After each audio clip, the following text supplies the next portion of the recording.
चला तर आजचं जे आपलं लेक्चर आहे ते या ठिकाणी आपण सुरू करूया। या ठिकाणी सर्वप्रथम आपल्याला G7 म्हणजे काय ते अगोदर समजून घ्यावे लागेल।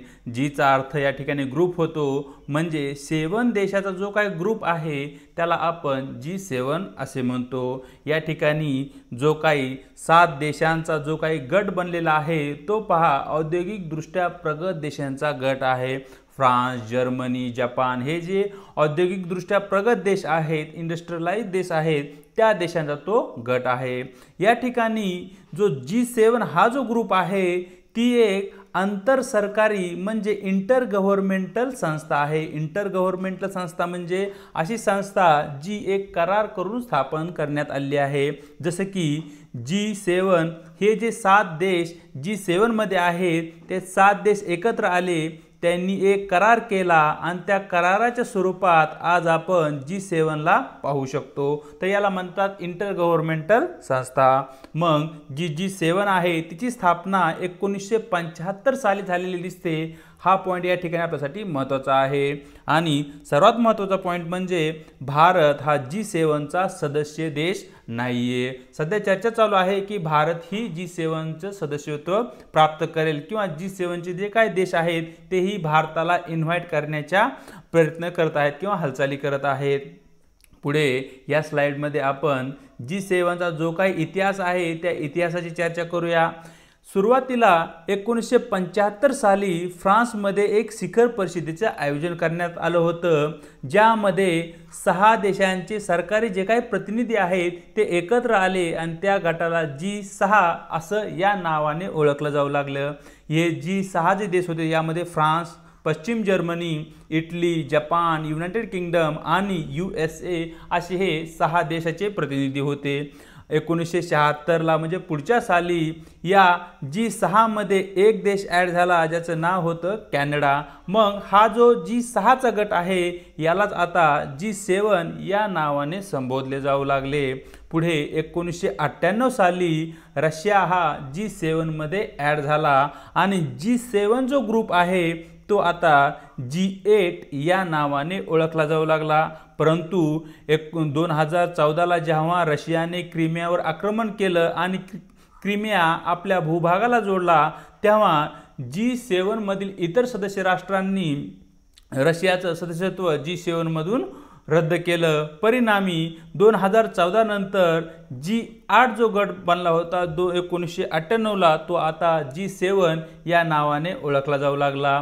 तर या ठिकाणी G7 ही जी ऑर्गनायझेशन आहे तिचं कार्य काय आहे तर त्या कार्याचा या ठिकाणी आपण चर्चा करूया। तर या ठिकाणी पहा, जागतिक आर्थिक प्रशासन असेल किंवा आंतरराष्ट्रीय सुरक्षा असेल, त्याचप्रमाणे ऊर्जा धोरण यासारखे समान हिताचे जे काही मुद्दे आहेत त्या सर्व मुद्द्यावर या ठिकाणी G7 देशामध्ये त्यांच्या दरवार्षिक बैठकीमध्ये चर्चा केली जाते आणि त्या ठिकाणी काही नियमही ठरवले जातात। पुढचा जर पॉइंट या ठिकाणी पाहायचा झाला तर G7 ची औपचारिक घटना नाहीये। जसं आपल्या भारताचे संविधान आहे, आपल्या भारताच्या संविधानामध्ये विधिमंडळाने काय केलं पाहिजे, न्यायमंडळाने काय केलं पाहिजे किंवा कार्यकारी मंडळाचे अधिकार काय, जबाबदाऱ्या काय हे लिखित स्वरूपात आपल्याला पाहायला भेटतं। तशा प्रकारची घटना या ठिकाणी G7 संस्थेची नाहीये। आणि सर्वात महत्त्वाचा पॉइंट म्हणजे G7 चे मुख्यालय सुद्धा नाहीये किंवा त्यांचे हेडक्वार्टर ही नाहीये।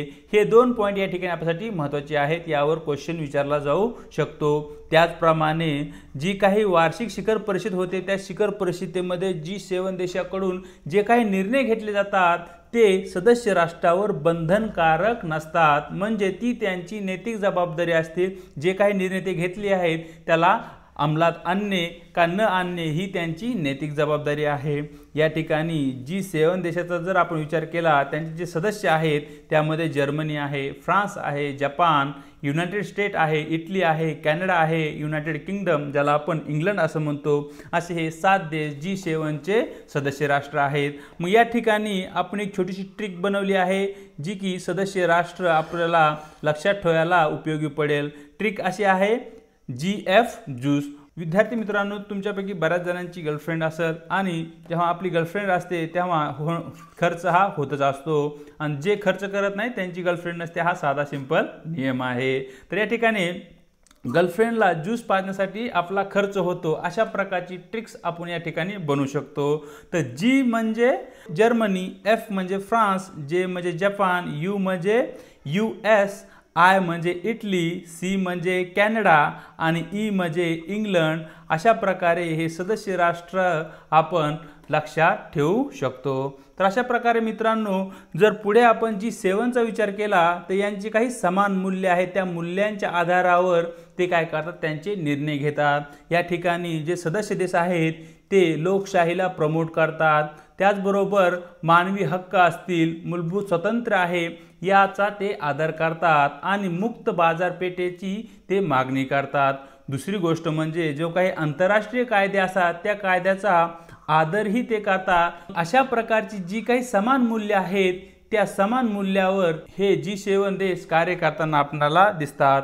G7 विषयी जर आपल्याला विशेष काही घटक पाहायचे असतील तर यामध्ये जागतिक GDP मध्ये या देशांचा जो वाटा आहे तो आपल्याला 31% दिसतो आणि जगाच्या एकूण लोकसंख्येच्या 10% लोक या 7 देशामध्ये राहतात व जे काय CO2 उत्सर्जन आहे यामध्ये या 7 देशांचा वाटा 21% आहे। 1975 मध्ये हा जो G7चा जो काही ग्रुप होता या ग्रुपचा जागतिक GDP मधील जो वाटा आहे तो 70% आपल्याला दिसतो, परंतु अलीकडेच भारत, चीन या नवीन अर्थव्यवस्था उदयाला आल्या आहेत, परिणामी या अर्थव्यवस्थांचा जागतिक GDP मधील वाटा वाढला आहे व त्याच कारणामुळे G7 देशांचा जागतिक GDP मधील वाटा घटून हा 31% वर आलेला आपल्याला दिसतो। तर अशा प्रकारे इन डिटेल मध्ये आपण जे G7 देश आहेत यांची चर्चा केली। G7 संस्थेचा आपण इतिहासही पाहितला, स्पर्धा परीक्षा दृष्टिकोनातून हा जो पॉइंट आहे तो इन डिटेल मध्ये आपण स्टडी केला आहे। आज या ठिकाणी थांबतो, भेटूया एका नवीन व्हिडिओ सोबत।